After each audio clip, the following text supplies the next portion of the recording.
Section 2.1 Objectives. We're going to be able to find the domain and range of a relation. How comfortable do you feel with that right now? Finding domain and range of a relation. Okay. Determine whether a relation is a function. Determine whether an equation represents a function. Evaluate a function. Graph functions by plotting points. Use the vertical line test to identify functions. Obtain information about a function from its graph. Identify the domain and range of a function from its graph. Identify intercepts from a function's graph.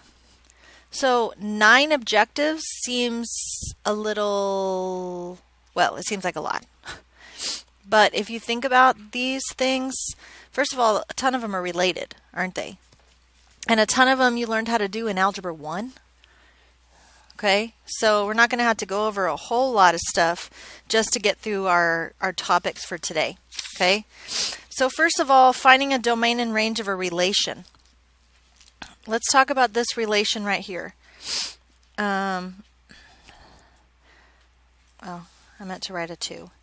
2, 4, 7, 5, 3, 6, 1, negative 2, negative 3, 0. That's a, yeah, we'll make it a 7. I don't know what it was at the beginning.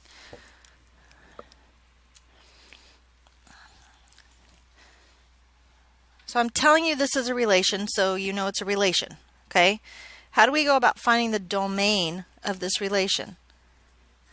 It's all the x's. What are they? Okay, now how do we typically write a domain? In order, like least to greatest?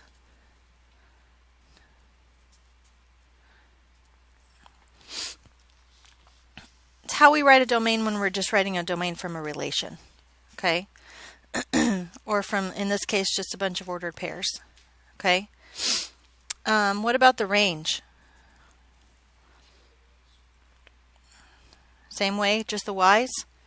So negative 2, 0, 4, 5, 6.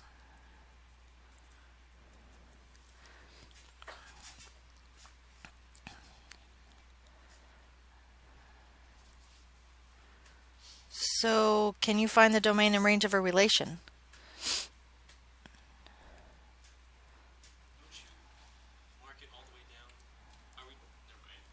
Like this is done.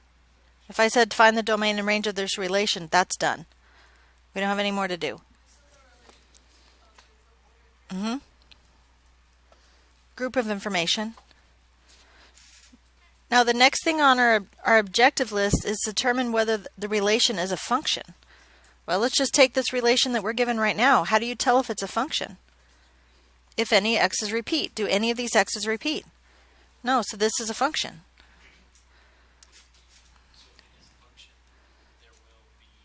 If it is a function, no x's will repeat. For every x, there is only one y. Is a little bit more mathematical of a definition, I guess. But what we're looking for is look to see if the x's repeat. If they do, then it's not a function. Not a function. If the x's don't repeat, then yes, it is a function.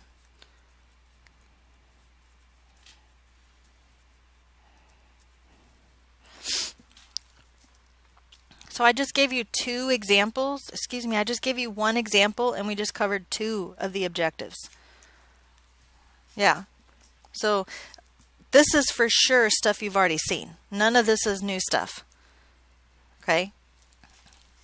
Any questions on finding domain and range of a relation or determining whether it's a function or not? Does a relation have to only be numbers or can it be words? It can be words. If I say Kingston 4 or Macaulay 7 or, oh no, I didn't do that on purpose. You better shut up. A-Z, 2 Z's. You think I know by now. Thank you. Now I can't even spell it at all, so I'm just going to make up a spelling. Okay? What's the domain of this function? Kingston, Macaulay, Nazareno. Okay, or whatever name that is that I just made up. And then what's the range? 4, 7, 8. Okay? So relations can be things other than just numbers. That it may just be the way that we're organizing a set of data. Okay? How do we decide if an equation is a function?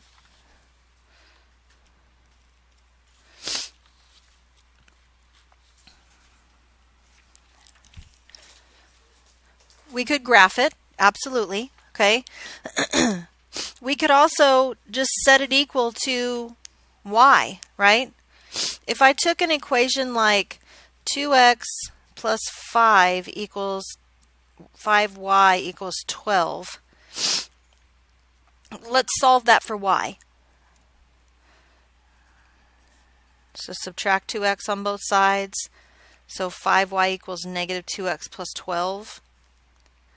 And if I divided everything by 5, I'd get y equals negative 2x plus 12 over 5, right? How many possibilities do I have for my answer?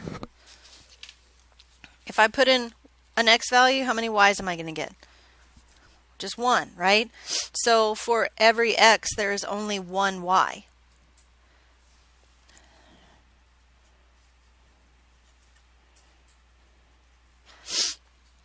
What about this one? If I subtract x squared from both sides, I get y squared equals 16 minus x squared. How do I solve for y? Square root it. Y equals plus or minus 16 minus x squared. If I put an x value in, how many solutions am I going to get? 2. I'm going to get a positive number and a negative number based on what's inside here, right? For every x, there's 2 y's here. So is that a function? So now one way to figure out if an equation is a function is to graph it. Another way to figure out if it's a function is I solve it for y and I figure out how many answers are going to come out if I put in an x. If one answer is going to come out, that's a function. If 2 answers are going to come out, that's not a function. Now, do you know how to graph this function right here without solving it for y? No, you talked about this for the last time in geometry. Okay, so maybe you do. I do. Just put both of these in.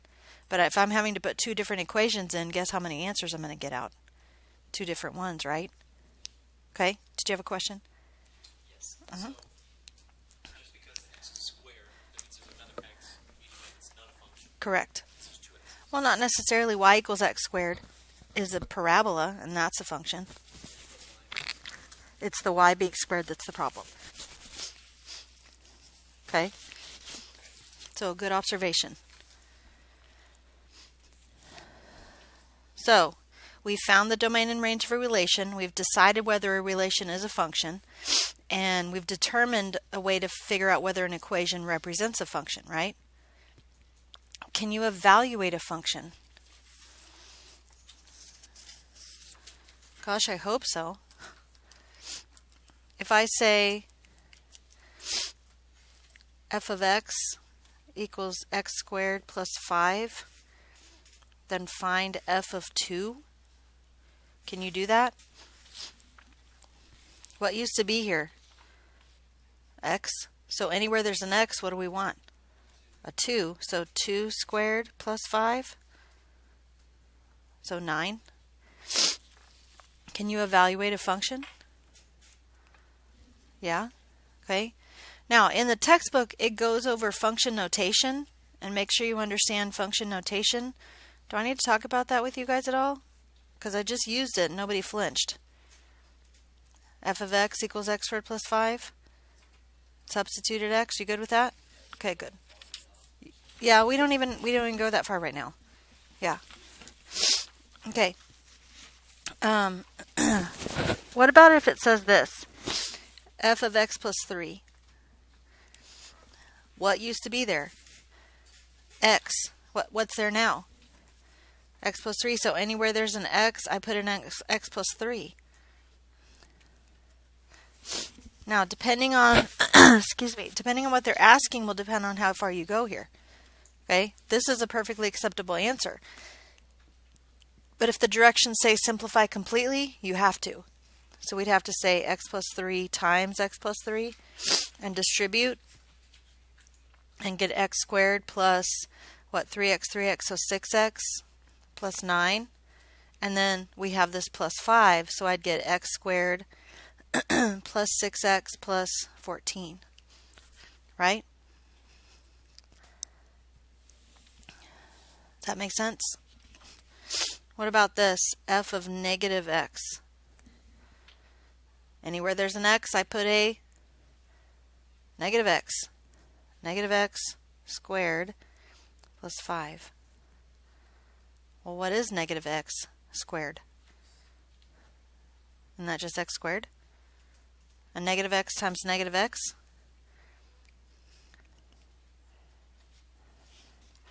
I'll give you some foreshadowing. This is important for tomorrow. Okay. How comfortable do you feel evaluating function? Pretty comfortable? Okay. What about the first three? How comfortable do you feel with those? Pretty confident? Okay. Number 5, graphing functions by plotting points. Do I need to do any examples of that? Absolutely not, right? Okay. Use the vertical line test to identify a function. Yeah, you just use your pencil. Some people even call it the pencil test, which is funny because I used a marker and it still worked. Right? No, for real, it did. Yeah. Okay.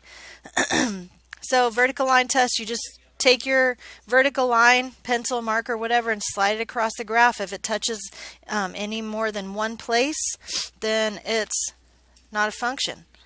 So look here. Look at A. Function or okay, not a function already because it's touching my marker in more than one place. What about B? It's a function. What about C? It's a function. What about D? Not a function. Okay? Any questions about that? What about these here at the bottom? Function or not? What about this one? Okay, what about this one? And then what about this one? Did you notice the answers were written underneath them? Okay, just wondering. Okay. All right. So, using the vertical line test, you good with that? Okay. Obtain information about a function from its graph. So let's look at this problem right here. There's a bunch of words around it. Anytime there's a bunch of words around a graph, we should read them. Okay? The human immunodeficiency virus, or HIV, infects and kills helper T cells. Because T cells simulate the immune system to produce antibodies, their destruction disables the body's defenses against other pathogens. By counting the number of T cells that remain active in the body, the progression of HIV can be monitored. The fewer helper T cells, the more advanced the disease. This figure right here shows a graph that's used to monitor the average progression of the disease. The average number of T cells is a function of a time after the infection, X. Okay? So it's asking some questions down here at the bottom. It says, explain why F represents the graph of a function. What's the easiest way to say, I know this is a function? Does it pass the vertical line test? I'll take it one more time. It does, right? Passes the vertical line test. Okay. Use the graph to find and interpret f of 8. F8, right? Well, when x is 8, what is y? 200. What does that mean? What does 8 represent? Years after infection. So after 8 years, 8 years after being infected, then what? The average T cells is 200. Okay? How do you feel about interpreting a graph like that? It's pretty good, okay? For what value of x is f of x equal 350? So what are you looking for? 350 on the y, right? Here, let me scoot it up a little bit so you can see it. See? For what? 6.5? So somewhere, well, right in the middle is 300, so it's a little bit further up, right? And then describe the general trend shown by the graph. What's the general trend? Pretty much, right? The longer you have the disease, the what? The less T cells you have. Okay, any questions about that? How do you feel about obtaining information from graphs? Some of the other information you might need to be able to obtain from graphs is the intercepts. Do you know those? X and Y intercepts? You got that? Can you tell by looking at a graph its domain and range? Because that's the next one. Identify the domain and range of a graph or of a function from its graph. So let's look at this again and talk to me about the domain and range. Tell me about the domain.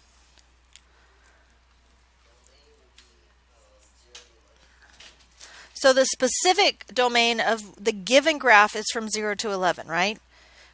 Might it be x is greater than 0? If they die, eventually that domain is going to stop, right? And all we know from this particular graph that goes to 11, okay? But for the general part of the problem, maybe x is greater than or equal to 0, okay? But again, for the specific graph, the specific data that's given here, it goes from 0 to 11. What about the range?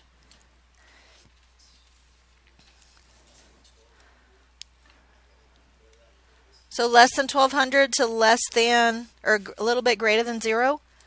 It's hard to tell because it's not exactly given to us, right? If we had an equation, we could plug stuff in, right? But we can't even do that. We could plug in 0 and 11, but this is not going to be one function, is it? It's going to be different parts of a function.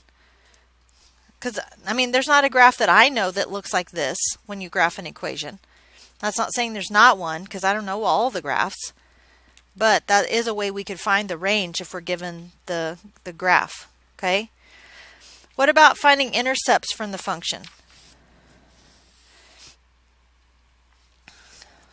Look at it, right? So here's a couple more examples about finding domain and range, and we can talk about intercepts at the same time. Okay? So looking at this graph right here, what do you think the domain and range is going to be? What's the domain, first of all? -2 to 1, right? From -2 to +1. It's okay. And then what about the range? 0 to 3. Okay. What's the intercepts? Does it have any intercepts? An x and a y. Here, let me see if I can zoom in a little bit. Does that help a little bit? Or a lot? So it has an x-intercept at -2, 0, and it has a y-intercept at 0, 1. Okay. What about B? What is its domain and range? -3 to 2. It's just greater than -3. That's not -3. So if we are writing this in interval notation, I would write -3 to 2 like that, right? If I was writing it in inequality notation, I would say -3 is less than x is less than or equal to 2. Remember that?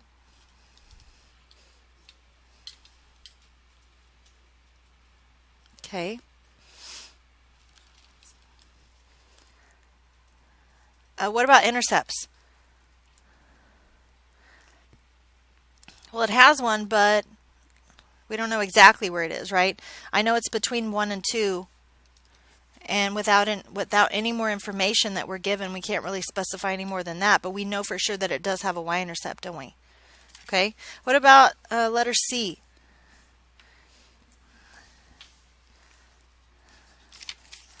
What's the domain? Oh, we didn't talk about range. We'll go back a second and talk about the range there. What's the domain? -2 to 1, like that? Or, yeah, so -2 is less than or equal to x is less than 1. And what about the range?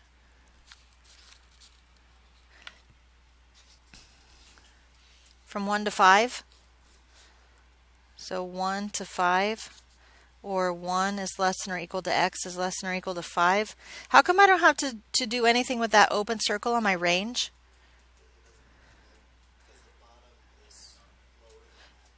Yeah, the bottom is lower than that, and it does include 1, doesn't it? Any concerns about -2 are taken care of because it's filled in right there. It's part of the function right there, right? Okay, go back to B real quick. What is the range of this problem? This is the domain. What's the range? So parentheses 1, 2 bracket, or 1 is less than x is less than or equal to 2. You got that okay? What about D? What's the domain? X is less than or equal to 4, right? Interval notation, we would say from -infinity to 4. Remember that? And then intercepts. There's an x and a y. Can you tell which one, where they are? You can, can't you? Okay. What about the range? I skipped the range on accident.